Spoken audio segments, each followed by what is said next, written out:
John Sherman product video training. We're going to talk now a little bit more about unpackaging, getting a pump ready for installation, setting up the parts that do come with it, of course. Chemical metering pumps will all come with a few things into the box. And you'll see, of course, you get your instruction manuals, which hopefully this video is helping you avoid sitting down and reading that. But if all else fails, it always is there, ready for you, ready to go.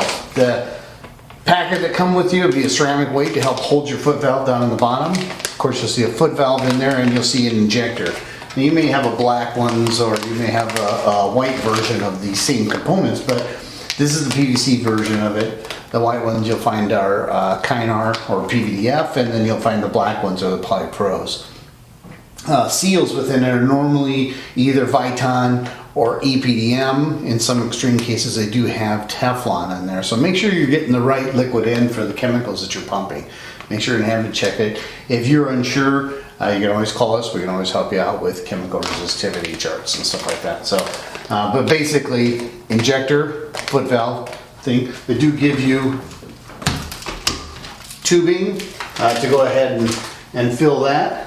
Not sure what, well, that was just a box for some of the accessory items. Tubing, and this is, we'll show you on the setting up the external mode. Now you can get, your pump may look a little bit different than that. You might have an auto degassing valve, which will go in between here and there. The basic principle for this is that air bubbles will be escaped out the side port here, and instead of getting trapped and getting the head locked in there, you know. So make sure that this tube off of the side of this is headed back to your tank. You don't want to just cap it. You're going to be defeating the purpose.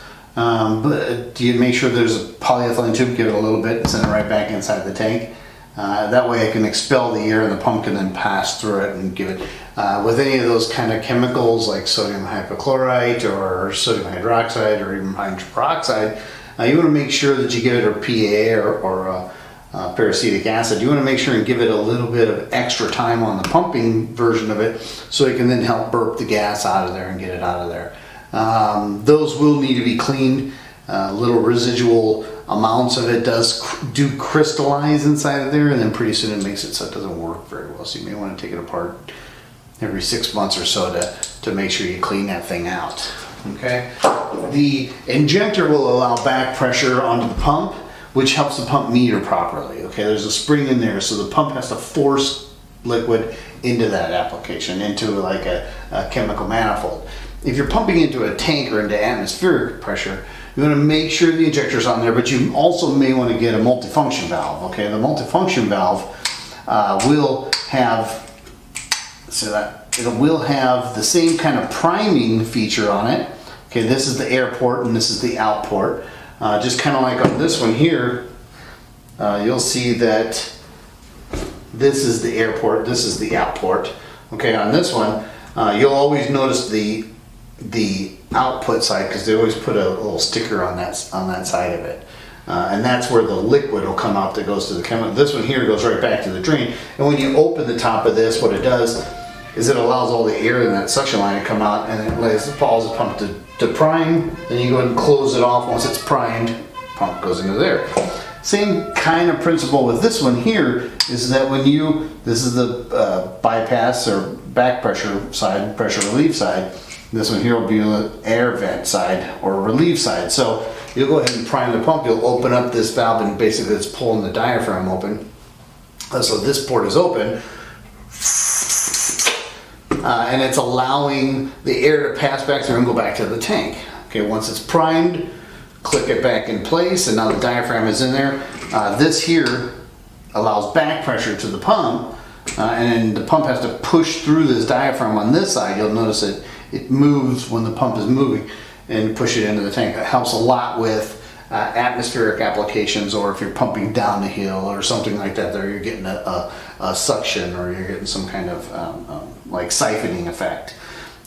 This in the open position will then relieve pressure. So you have to work on it, open it up, you relieve pressure, open this up.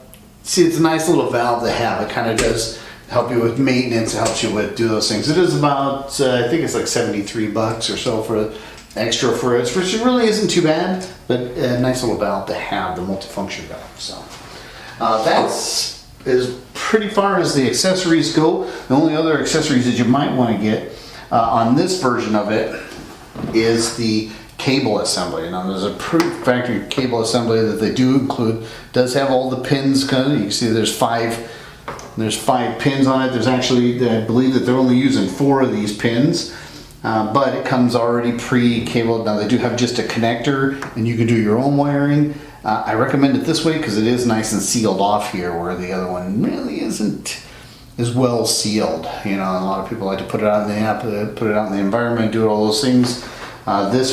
There always are keys in there. You'll notice that the round face will have like a key notch in there, and you'll notice that there's a key also in there. It will not go in the wrong way. You have to line up the key, and then you can tighten down like the union, the black union portion right there. And I believe one of these is, it helps if I switch it over to external, but that cable assembly is very nice. We do keep these in stock for you, and we also keep just the connector in case you have to go. These are only about 20 feet. If you have to go longer than that, you may want to do your own and do that other thing, or at least send this into a junction box on the wall and then send it as far as you need to go. Okay, guys? Very good. Let's get into the pump.